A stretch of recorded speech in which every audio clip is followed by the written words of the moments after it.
am on my way to deposit what is very likely my last Section 8 check, because with the government shut down, the public housing authorities have said, look, I don't got it.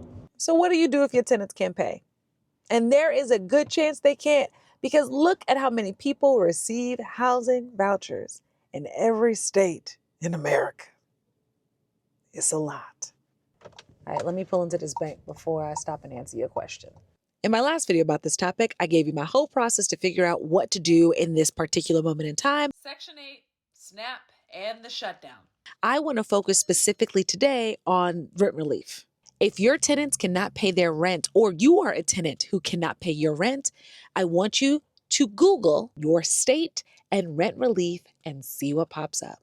And look at what I immediately get: information for the state, information for national relief, information for mortgage relief. Look, I'm finding stuff I wasn't even looking for.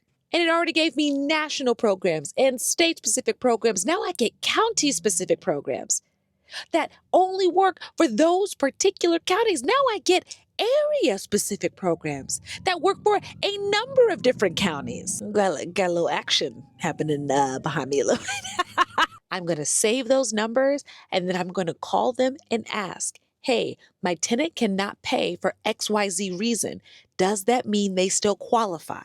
If yes, what is the application process? If no, I cross it off and keep going down my list. And then what's going to happen in their online payment portal, their Rent Ready portal, as they pay or as these programs pay out, I'm able to deduct from that month. So every partial payment that comes in from every program can be accounted for and tracked, which will also be important for me when I'm filing at the end of the year. And this is a super side note, but I and my bookkeeper need to remember who we're receiving all of this money from, because we will be getting 1099s from these people, and we need to make sure everything is organized when we go to file our taxes in 2026. And if you think Rent Ready could help you with your organization, please don't hesitate to use my code to get 50% off your subscription for the year. And hopefully this helps you mitigate as much damage as possible for your tenants during this shutdown.